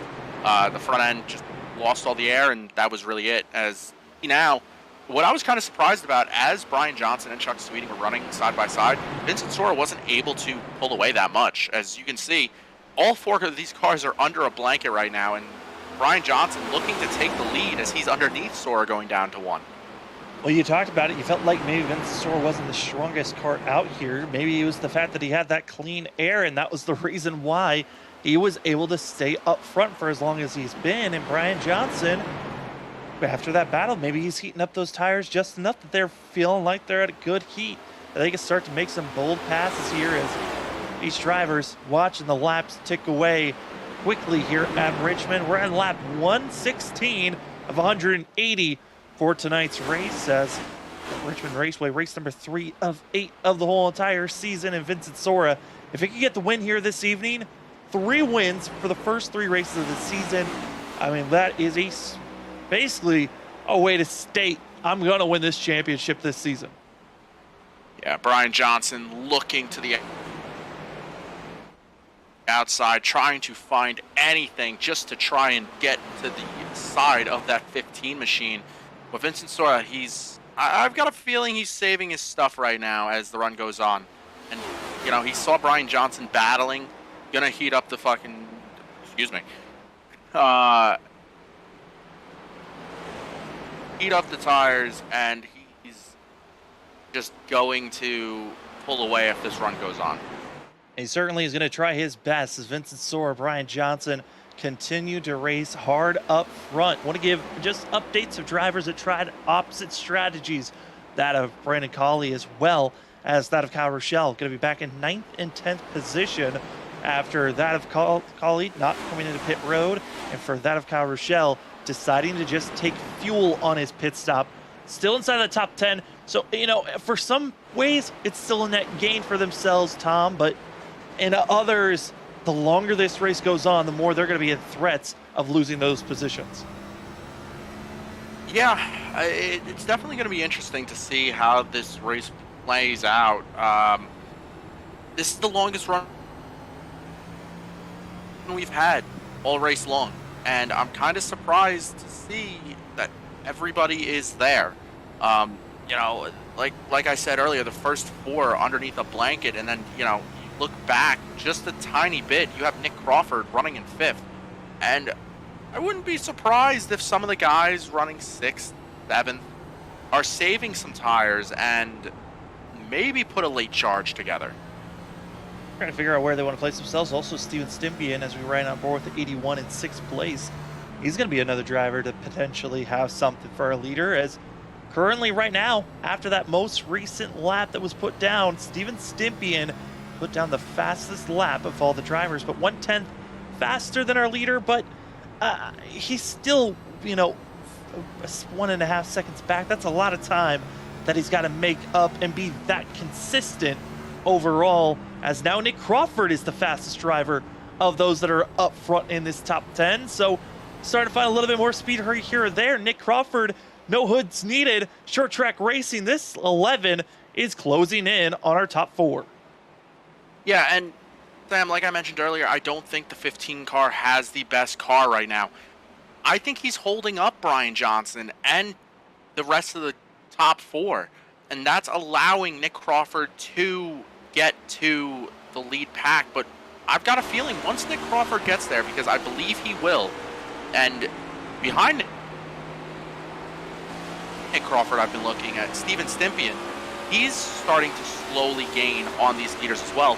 Once those 2 get there, it's not really, I don't think they'll be able to do much, because like I said earlier, it's so hard to pass, especially on older tires. Easy to catch, hard to pass. That has always been the game with these next-gen cars. The dirty air is such a powerful weapon to have. And right now, Vincent Sora has the clean air, and wherever he puts that back bumper, it is almost impossible at this point for Brian Johnson to make any types of moves as these drivers continue to race on. Issues for the 82 further back, as over the radio, Bob Skinner, he got it into the outside wall, almost brought out a yellow, but we stay green from an almost potential incident that could have been putting us under yellow and resetting the way that our top 6 have been running. Yeah, we're coming down. We're about 4 laps away from 50 to go. Tempers are about to heat up. I wouldn't be surprised if, I see the top four trying to start making some moves to really get, shuffle things up. As you see Chuck Sweeting trying to look underneath Brian Johnson, doesn't get the job done there, as he's going to fall back in line. This race is going to turn out very interesting. I'm just getting that feeling. It certainly is, and a lot of the drivers starting to space out between one another. Saw that pass being made by that of Michael Yarrow over Hackworth Jr., and those drivers going to get spaced out very quickly. This is the closest battle on track, are our front six, and for themselves, I mean, this is all on Nick Crawford to hold off. That is Steven Stimpia, but this is for 5th place. Tom, for our front runners, I mean, you talk about, tempers possibly coming out. When you talk about tempers, are you talking about the bump and run, or you think some of these drivers might think about just dumping one another? All of the above. I wouldn't. The answer is yes. Well, I'll let you know this. The top 6, the only driver that is not officially, we have our different divisions of the teammates, but Chuck Sweeting is the only driver that is technically not part of the Category 5 banner or umbrella. Everyone else that's in this top 6 is. It's the only difference is you have some drivers that came into this season 4 were like, you know what? We're going to split the team up. We're going to have Vincent Sora, Brian Johnson. We're going to be our own team with Nick Crawford, Zach Hall, Stimpian. You go make your other team, and that's going to be seeing what's been fun to watch are the team different aspects that are thrown around as the battle for that 5th place is on. Stimpian going to the inside. Yeah, Stimpian has the preferred line right here, but he's not going to be able to get the power off the corner unless Crawford has a bad exit. Here's the problem. As these tires wear out and you start to get side by side, you can't if you're on the inside, you are not able to put the power down because you're not able to use the entire track. It kind of turns into like a waiting game. Like you got to wait for the driver you're racing to make a mistake. As you can see, we're already 2 laps into this battle, and the 81 and the 11 are still side by side. And what makes it even worse, Tom, is the fact that they've lost all that ground that Stimpian and Crawford were making up. It's all lost. They are now even further back than where they were just that of 15 laps ago before they got started with this battle. So they've got to make these passes quick, and they're hurting one another the longer that this goes on. If I was Nick Crawford right here, I see the 81 has the edge. I would let him go. I would follow him. Let the 81 poke holes through the front runners. If you know he's got a faster car, let him go. Doesn't matter how many laps. Okay, if there's 10 laps to go, that's a different story.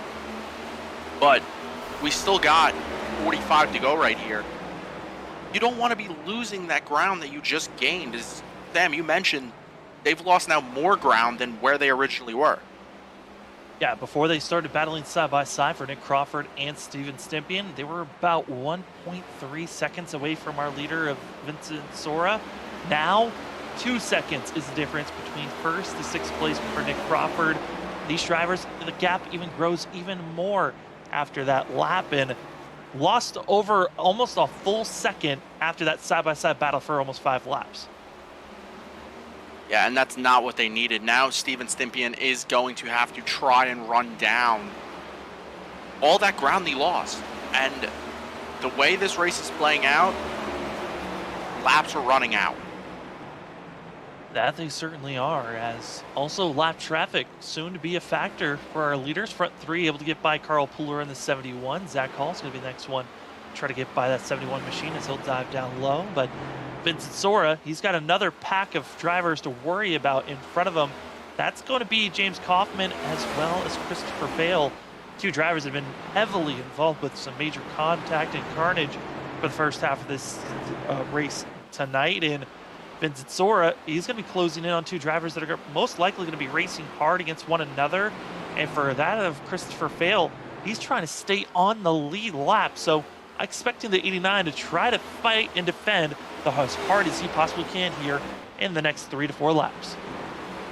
Yeah, I don't know, quite honestly. Like, yeah, you got to fight, but at the same time, you know, you got other drivers a lap down that you are faster than, and I don't know. It's as a leader, I don't like when lap cars end up battling you. I think it frustrates me a lot, and if I know Vincent, I know if they put up a big fight, he's going to get frustrated also.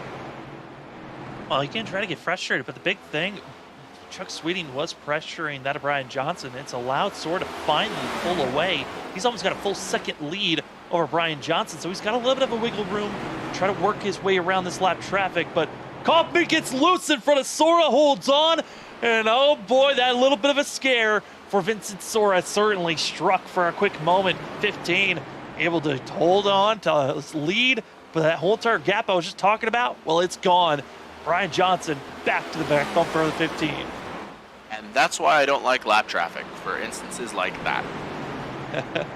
I mean, they can battle as much as they want, but for Kaufman, it's certainly, he wasn't racing for anything. He was 42 laps down. It's certainly not a position to get out of the leader's way, and now they'll try another go around. This is going to be a Fail, who's the last car on the lead lap in 14th place. How hard will the 89 battle here? It doesn't look like hard at all, to be honest, as the 89 just goes right up the track, lets Sora and the rest of the leaders, well, trying to let the rest of the leaders by as quickly as he can. And I would imagine for Sora, he loved the fact that happened. He doesn't have to worry about seeing a driver get loose in front of him, and now gonna be able to stay clean, real clean racing for quite a while. He's gonna have about 4 seconds over that, 6 seconds over that of Bob Skinner in the 82, and as well that of going to be about 9 seconds over Gregory Schultz. So they've got another, I would say, 20 laps before lap traffic becomes another factor. But right now, Tom, Zach Hall is on the charge. Same for Chuck Sweeting. I think they're recognizing it's go time if they want a chance to go fight after Sora. Yeah, it definitely is. And I think Sora has, after what we like to call a Code Brown moment, I think he's realized, like, okay, I gotta be weary of these lap down cars. As you see, battle for second now. Chuck Sweeting underneath Brian Johnson, trying to make the pass. But if I know anything, like, if I know Brian, he's gonna fight for that. He's in a fight, but at the same time, like we talked about with Steven Stimpy and Nick Crawford, do you just let that driver go and kind of hope that you get a tow that'll pull you to the leader and hope that maybe they'll get racy for a quick second? Because right now, I mean, Johnson is under pressure, and an opportune chance for Zach Hall to get underneath the 28 here, and will be at the quarter panel on the exit of the corner, and Zach Hall with a little bit of wiggle. Luckily, that's going to help Johnson for a quick moment, but now Hall diving it down low. Brian Johnson going from second and potentially back to fifth in just 3 laps. Yeah, I feel like Brian Johnson has worn out his tires to the point where he just really not handling well. I see the car getting tighter in the center, not really being able to put the throttle down off even when he has that entire track. And I have a feeling him running that outside lane at the beginning of the run, that's what hurt him on this long run. He certainly tried so many different aspects and ways to hold and defend for every position possible, and now Steven Stimpian going to try to react to try to make this pass quickly, because he's got to make this move now. Stimpian recognizing the longer I battle, the more I'm losing to that of Vincent Sora, and Chuck Sweeting now going to be in second place. He's only 1.2 seconds off of Vincent Sora, but Sora continues to put burner lap after burner lap. He is trying to gap the rest of the field as fast as possible. Is Vincent Sora, as he's now closing in on lap traffic once again, is the 15. Yeah, and I feel like Vincent Sora is getting flashbacks to about 20 laps ago right now. Really does not want to deal with lap traffic, you know, just because he doesn't want to take the chance of them messing up in front of him and him getting into the back of them, or, you know, if he goes to the outside of one, just getting loose and overcorrecting right up into him. it can be scary sometimes going through lap traffic, especially if you don't know how they race. Able to get by that of Bob Skinner will be Vincent Sora, leaving us with 12 drivers on the lead lap as Sora continues to keep the lead, at least 1 second now over that of Chuck Sweeting. And now the next driver in line is going to be Gregory Shaw, and Shaw immediately out of the way, goes high, and now going to be seen set sail is Vincent Sora. And for Chuck Sweeting, Zach Hall, Brian Johnson, and Steven Stimpian, they're all going to be hoping this race stays green, Tom, but always looming are those late yellows that could change everything. I think the only person hoping this race stays green is Vincent Sora right now. I don't know. Looking at the lap times, Chuck has been a little quicker the past couple laps, but again, Vincent Sora was dealing with lap traffic as he opens it up another 10th right there. I think as the run goes on, I don't think anybody's going to have anything for that 15 machine. They got to bank on a caution, but I don't think one's going to come out. Like, I believe the closest battle we have on track right now is for the 4th position of Brian Johnson and Steven Stimpian. Other than that, I really don't see any close battles out there. No, and now Nick Crawford's going to get into the mix of things here as this battling continues to rage on of who's going to be in the top 5, as Brian Johnson in 4th, 5th is Steven Stimpian, Nick Crawford going to be in 6th place. And these drivers, as riding on board the 81 is Stimpian. Great launch at a turn 4, a little bit of bobble from Johnson, and Stimpian now his best opportunity to make this pass for 4th. Yeah, Brian Johnson just doesn't have the car anymore. He definitely wore out those tires, and when that happens, the car just gets super tight, and you really can't do anything about it. You already have a tight setup going into these runs, and just gets tighter and tighter. You're going to be losing that ground. As here comes that 81 trying to hold off on the outside, but it's going to be Brian Johnson poking the nose. Not close enough is going to be that of Brian Johnson as we're coming closer and closer. 20 laps to go. And at this moment, Tom, I mean, I would imagine these drivers are good on fuel, but we really don't know what the fuel run's looking like at this current moment. Yeah, so these cars have a bigger fuel tank than the old Cup cars, and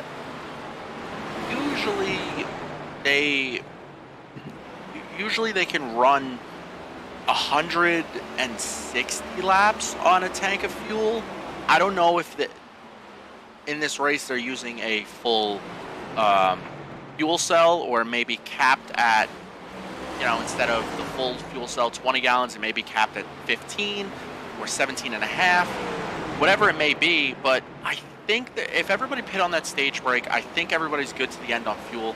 And I believe, Sam, didn't we see everybody come down around lap like 75, 80-ish or something like that? They all came down at that of lap 101, so they're good on fuel. Yeah.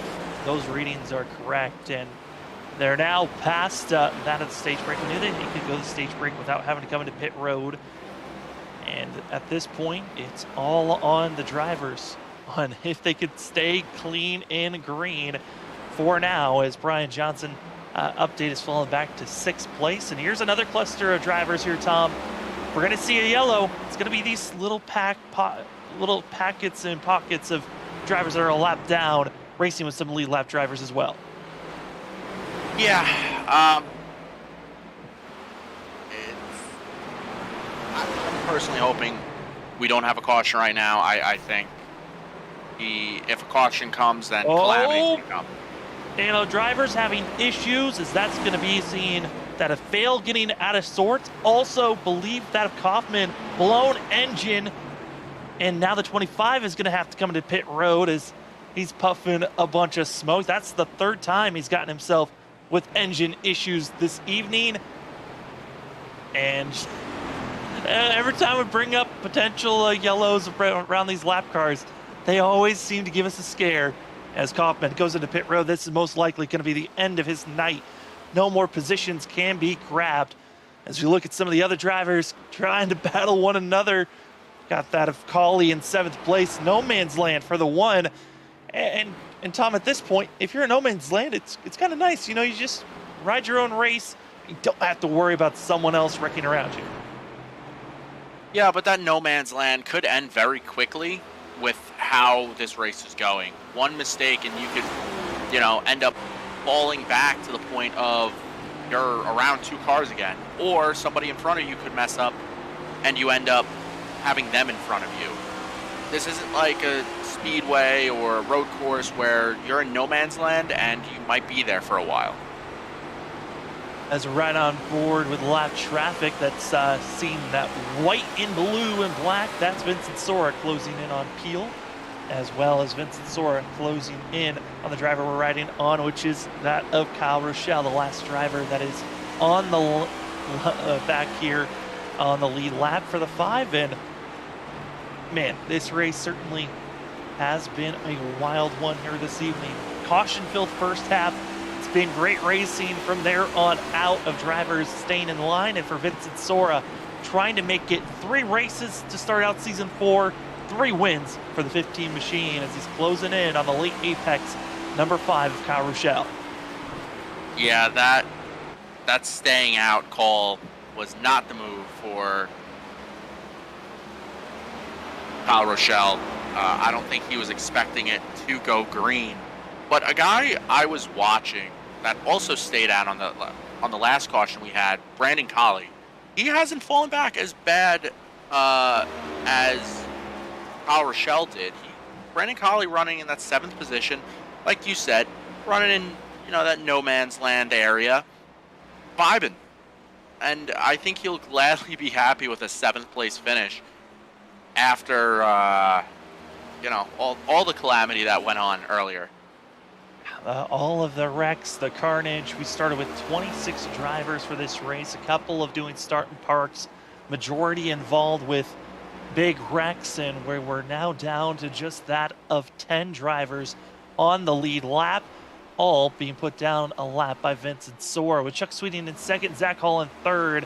So far, looking good for themselves. Passes for positions, well, everyone's starting to gap up where there's nowhere really to talk about. It's more so of the praises to Vincent Sora, Tom, that we can give. I mean, 3 races, Auto Club, then we also had Las Vegas last week, here at Richmond. 3 very different racetracks, and the 15 has found himself looking poised to go to victory lane 3 times in a row. Yeah, he's really put on a show tonight, leading the most laps by a landslide. And at times, I didn't think he'd have the best car, but he's really shown it on the long run. That's what Sora does. And if the race didn't go green, I definitely think, he'd be in trouble. But once it went green, it's a little loose off too that time. He,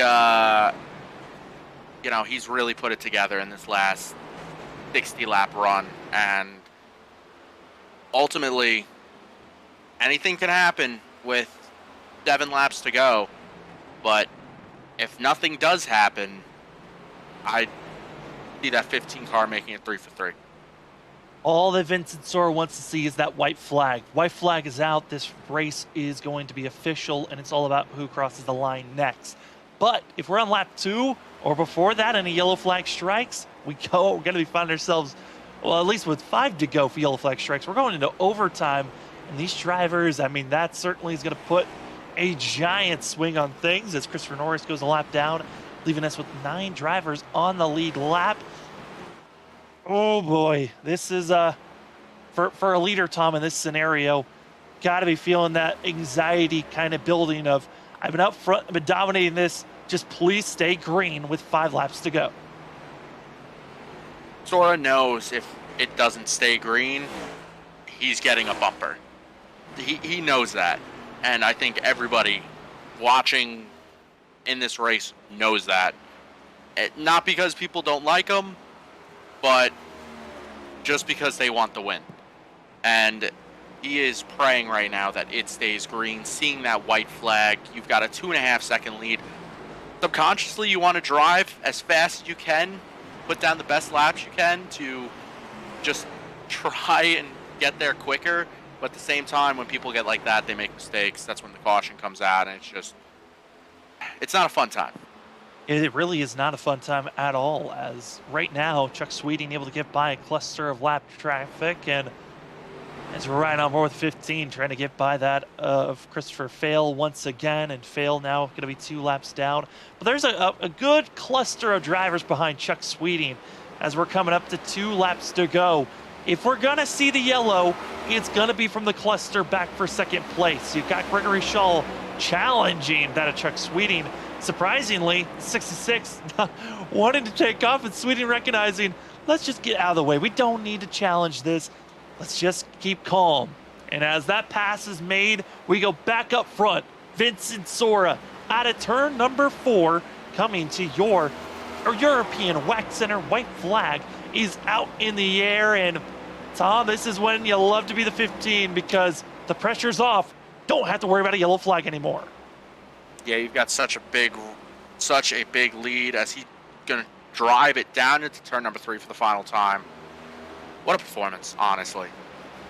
Absolutely spectacular. 3 races in, 3 races named Vincent Sora victor as he'll be winning here tonight at Richmond. It's Vincent Sora for that of the Myeloma Awareness 135. Congratulations to Vincent Sora. We had a okay, that was after the line. We saw the 81 backwards on the front straightaway, but that was after the line and everything. No harm, no foul. As even Stimpy still finished 4th, just with style. Had some fun. You know, after a long race like this, I think for some drivers, they want it to be done. Tom, I know that you got to take off here very quickly as Vincent Sora's burning it down. Your final thoughts before you get out of here. Exciting.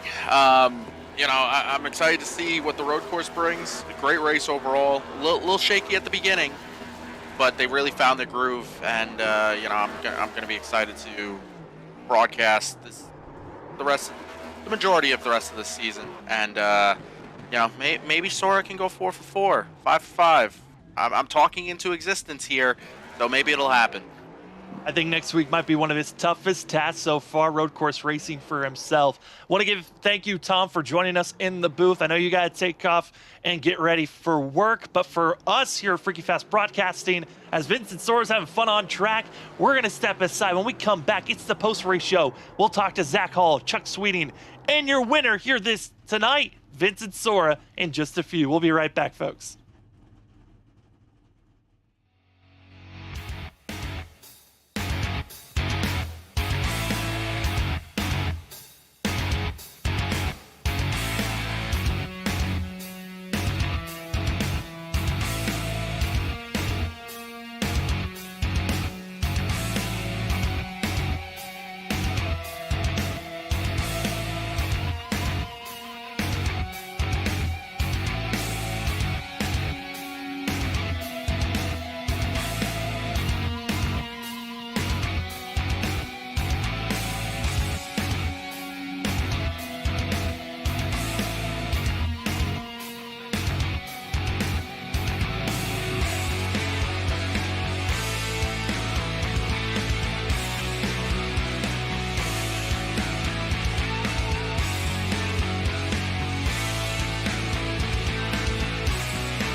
Welcome back, ladies and gentlemen, to the post-race show here for the WSSR iRacingiFlag Cup Series. Race number 3 is down here at Richmond, but we got our top 3. Let's talk to them, get their thoughts on how tonight went. We got our biggest mover of the night, Zach Hall, coming up with 3rd place here this evening. Zach, it's Sam up in the booth. Another podium finish for yourself, 3rd place here tonight. But man, I mean, a podium finish is great, but how frustrating are you feeling knowing that Vincent Sora now has won 3 races in a row? Yeah, I tell you, he's on a run. He's on a run that I haven't seen before. He's not making mistakes. He's doing everything right, and just gotta congratulate him. I mean, tonight was a wild race. First of all, I literally got in with about 10 seconds to go because I was having major issues with iRacing and getting my screen to show up on the right screen, and I didn't even know if I was going to race this race till literally like 20 seconds to go. Didn't get no practice. Didn't get to do the practice race this week, so I was kind of blind coming into this. And man, I'm pretty stoked to actually come up 3rd. And I think I got like top 5 in the stage after starting way back there. So it wasn't, I lost points in the overall end of the scheme to Vinny, and that's kind of unfortunate. But I do know next week we at least had the Indianapolis road course, so maybe I'll try to gain something there on next week. I know he's gonna be strong there, but it's just got to go week by week with this schedule and this point system. If it just takes one bad race, really, that's all it's going to take. Yeah, and you talked about, all the adversity. You are the biggest mover of tonight, up 16 positions from where you started of everyone else. And I mean, Zach, talking about going through this field, making all these passes. Tom and I were talking about it a lot, how hard it looked to make passes. How difficult was it, though, from your point of view of going through this field? Yeah, it was really difficult. Personally, at the beginning, I was very, very cautious just because, like I said, I came in really blind and didn't really know how the car was going to shake out. And I was trying different things throughout the race. And I even, like, the shifting was kind of interesting tonight. I know most of the guys ran 5th gear and they shifted a few times, but I ran 4th for most of the race, found 5th later in the race, and then I went back to 4th at the end. And 4th gear really did seem to help me pass, though. So maybe that was kind of helping me charge through the field. But a few guys making mistakes and just really this track, I'd say more than anything, especially tonight with how tight at least the race car was and the entry, center, and then exit snap loose on you. If you were just patient enough on the bottom and a person was tighter on your outside, you could really just wait on that gas and try to get the good round down the straightaway and put the power down. And it really seemed to help as the run went on. But it was definitely tough to pass, and that dirty air was nothing to play around with either tonight for some reason. It was just really tough to follow somebody. Well, Zach, again, congratulations on a podium finish. And before we let you go, the floor is yours for any shout-outs. Yeah, first off, shout out to all our amazing sponsors here at the World Series of Sim Racing. First up is iRacingiFlag. Got some of the best products out there for visual flag systems. Make sure you go check them out, guys. Also got ButtKicker. We always know about ButtKicker. They're great with what they do. And also European Wax Center. It was really great to have those sponsors on board with us tonight. And also tonight's race. I gotta give a shout out to Brian Johnson. This race is kind of in memory of his grandfather who passed away a couple weeks ago. And yeah, it's tough for him, but we definitely want to spread awareness, for all types of cancer. So, and that's definitely a rare form of cancer there. So definitely go check out the melanoma or myeloma awareness guys out there and see if you can help out any foundations. And then last but not least, shout out to all the drivers and you guys up in the booth, man. You always do a great job, and I can't wait to go back and see my drive through the field here tonight. So hopefully next week at Indy, y'all will be talking to me maybe 2 spots higher though. We certainly are going to be on top of our board to watch out for road course racing. Zach, as always, seems to be a specialist. Congratulations, Zach, here this evening with 3rd place finish, and good luck going into Indy next week. Thanks, guys. As they go from 3rd place, we go to 2nd, where we got the 75 of Chuck Sweeting up in the booth. And Chuck, what a race for yourself. You battled up front for the majority of this race. You qualified 10th, but when you got up in the top 3, it seemed like that was your stable positioning. But what else could you thought you could have done to try to challenge the 15 of Vincent Sora? I don't know. Maybe put the bumper to Brian and moved him out of the way because I burned my stuff up trying to pass him. But I wouldn't do that to him. He's a clean racer. So, yeah, I don't know. I gave it everything I had. Came up a little bit short. Just didn't have the rear tires there at the end to do anything with Vincent. He's so fast week in and week out. So I'm just happy to come home with a clean car and a decent finish. I've not had much luck in the first couple of races, and hopefully we're getting on track with this thing. I mean, Chuck, I know we had a lot of yellows in the first half of this race. How much of those yellows was really changing up your strategies that you might have had in the beginning portions of this race? Well, with the stage being at what was it, 60, there really wasn't it was not worth getting tires and giving up the track position. After that, I thought about it a couple times, but I just was unsure if it was the right thing to do. So I kind of just did what the leaders did, and uh, we'll never know now. But it got me to second, so I'm pleased with that. That it certainly did. And Chuck, we're going to road course racing next week at the Indianapolis road course. How are you feeling strength wise going into our first road course of the season? I wish we were running the oval rather than the road course. I've not run this car on that road course either, so it's going to be a challenge for me. I'll probably be in the middle somewhere most of the race. Road courses just I'm not terrible, but I'm not very good at them. So we'll try to survive and then move on the week after that. Well, Chuck, a great run this evening, second place. But before we let you go, the floor is yours for any shout outs. I just want to thank all the admins with the league and for everything they do. It's a lot of work to put one of these things on week in and week out, and appreciate all the hard work they do. Thanks to all the drivers for racing clean and giving me room. And yeah, that's about it. We'll keep digging and try to improve a little bit.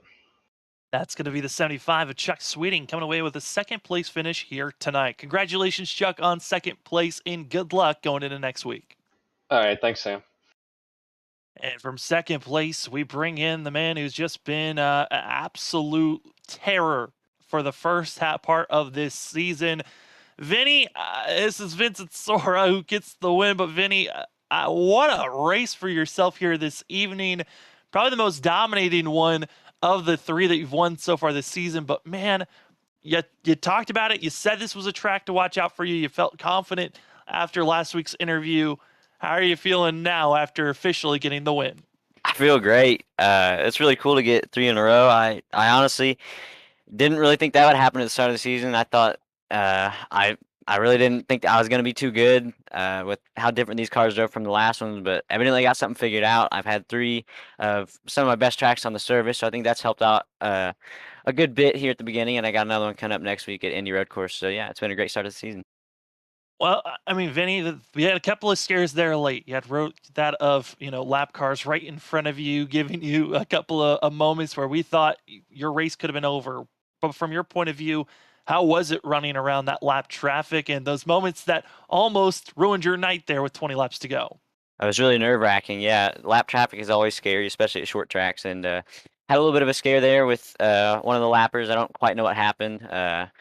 But yeah, that got the heart rate going up a little bit, and yeah, a lot of the night they were pretty courteous, but had a few scares there. Well, Vinny, you talked about feeling confident going into the Indy Road Course next week. I mean, do you feel like you've got an opportunity to try to go 4 in a row? Yeah, I think so. I think next week it's going to be a battle between hopefully me and Zach, because Zach and I kind of have like an ongoing thing. How him and I, whenever we're gonna have like a really nice battle, something unfortunate happens to one of us, or there's a yellow or something. So hopefully him and I get to battle out for the win. I know he's gonna be really quick. I know Brian, Collie, Cedric, Tom, they're all gonna be really fast. Haven't really got a chance to race with anybody else over here on road courses, I don't believe. But yeah, it's gonna be tough, but I think I got a solid shot to go 4 in a row. Well, Vinny, you did a great job here tonight. 3 wins now in a row to start out the season. And before we let you go from tonight, the floor is yours for any shout-outs. Yeah, first off, I want to give a huge shout out to Tom Sinchek for the 2 beautiful paint schemes that he's painted me. We saw one last week get to victory lane and another one tonight. I forgot to thank him last week, and I felt really bad about it. So he's the first one tonight. So big thanks to him. I want to thank my sponsor, McConey Setup Shop. I want to thank Category 5 Esports, all my teammates, Sidewinder Motorsports over in this league. I want to thank you guys for broadcasting, and I want to thank all of our wonderful sponsors in this league, especially tonight. Brian Johnson sponsored this race due to a loss of one of his relatives and a unfortunate cancer that they had. So big shout out to him. We're thinking of him. That's going to be Vincent Sora, going to be coming away with the victory here this evening, and 3-time winners. All 3 races going to be going to that of Vincent Sora. Crazy to think, Vinny. Congratulations on the amazing start. We'll see if you can keep it up for 5 more races to get the championship for season 4. Appreciate you guys. You guys have a good one. That's Vincent Sora going to get the win here this evening. As we get ready to continue on with the rest of the broadcast, we get to take a look here at our unofficial results, sponsored by that European Wax Center. As the drivers up front, got to talk to our top 3, Vincent Sora, Chuck Sweeting, Zach Hall, but Steven Stimp being able to get 4th. The no hood, no problem. Nick Crawford going to get that a 5th. Brian Johnson going to get 6th place for himself with that Brandon Colley in 7th, Brad Delphs in 8th, Michael Yarrow in 9th, and Christopher Norris going to finish out your top 10. A lot of drivers of note, though, further down. Jeremy Little, strong run, got the pole position, caught up in late issues. Same for that Sean Powell, 2 strong drivers in the early portions, going to finish 20th and 21st position for themselves, as well as that of James Loveland, Tom Sinchek. Poor finishes for them on top of that. But looking through this field, a lot of strong competitors, a lot of yellows in the first half of this race. Certainly changed a lot of how this race was going to go for these drivers overall. And before we close tonight's call, do want to give a big thanks to Brian Johnson for sponsoring tonight's race, as it was again that of the Multiply Melanoma Awareness 135. This was a special night for Brian Johnson. Again, he had a family member pass away from that multitude melanoma back in the late of March, and want to give thoughts and prayers to the family and for everyone else that has been dealing with this. Please go donate, find researches to go donate for this awareness for this cancer that is out there. We hope to find cure for all the cancers out there. Well, for us here tonight, as Vincent Sora burns it down on screen, congratulations to the 15. He's won 3 in a row and is looking top of the class. But 5 more races left in this season. Still, anything could happen. Yes, he's won 3, but he could wreck out in the next 5. You never know what could be happening for these drivers. But for us here at Freaky Fast Broadcasting, thank you to Tom Bourne, myself, Sam Dyer, and for Robert Moyer for joining us this evening. More racing content to be seen throughout this week as drivers are preparing for Monday night for that the NAISCC Truck Series. Can't wait to see it. If we don't see you on Monday, hopefully we'll see you next week. Road course racing here for that of the WSSR iRacing Cup Series. We'll see you next time. Have a good one here tonight.